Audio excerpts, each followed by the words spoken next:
Hello, everyone. Here's your weather hazard briefing for Tuesday, October 30th. Weather today, not too bad. Some light mountain snow possible, mainly in the central mountains. Maybe a little bit, at least right around sunrise, over towards Wayan, the Caribou Range, the Blackfoot Mountains. But again, nothing of significance tonight. Nothing going on as well. It'll just be chilly out there.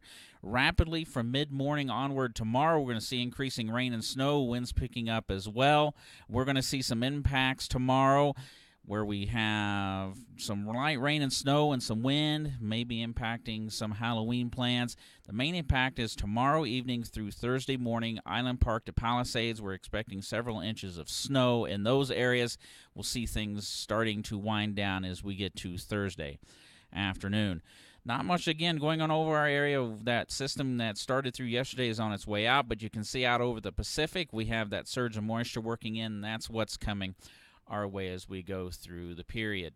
Now, we were going to do a model comparison because our confidence is high as it's going to happen. We're just looking at some differences in how the models want to paint the picture tomorrow afternoon into tomorrow night.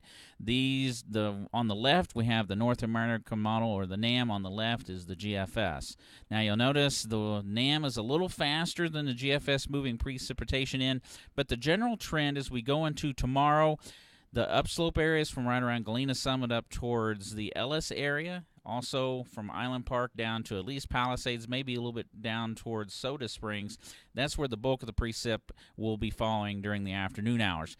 And once again, one model has quite a bit going tomorrow afternoon over the southern highlands. That includes the 1584-86 corridor and the foothills, the benches. The GFS, not so much, at least farther to the west. Now we go into tomorrow evening. The NAM really dries it out, except, again, Island Park to Palisades and also around Chalice and Galena Summit. The GFS, on the other hand, keeps it going. It actually increases the chance of precipitation in some of those areas that it looked dry versus the other model. We're going with the more wet model for tomorrow evening. So, unfortunately, if you have some outdoor trick-or-treating plans tomorrow evening, Halloween plans, it's not going to be ideal for that unless you're looking for rain, snow, and some wind for those plans. As we go into Thursday morning, Thursday afternoon, conditions continue, especially over the eastern highlands, and that is where we're expecting the bulk of the precipitation, again, throughout this entire event to fall. Let's look at how the precipitation amounts will fall as we go through again. This is our forecast, taking everything into account.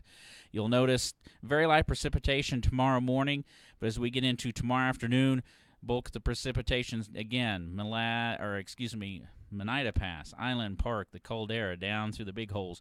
Driggs is going to get downslope through Driggs in the Teton Valley is going to see some downslope conditions during most of the event. Winds picking up across the area around 15 to 25 miles an hour. We'll see some gusts above 30 miles an hour, especially across the Snake Plain.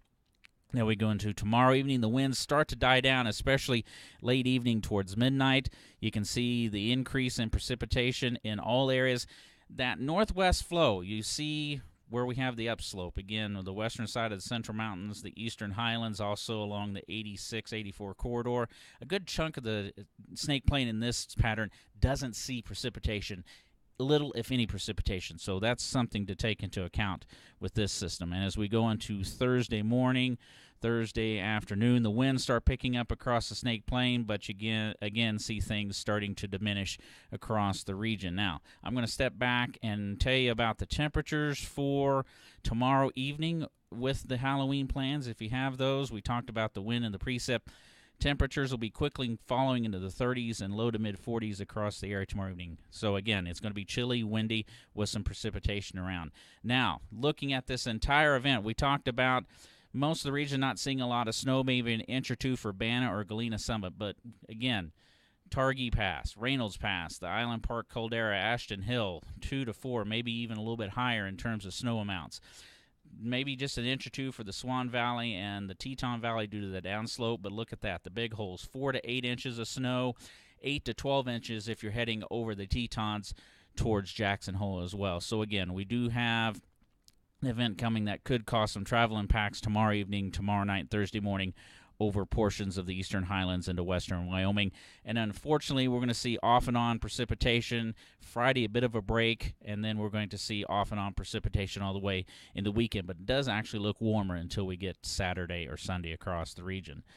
If you have any questions, please give us a call. Otherwise, have a great Tuesday and stay safe out there.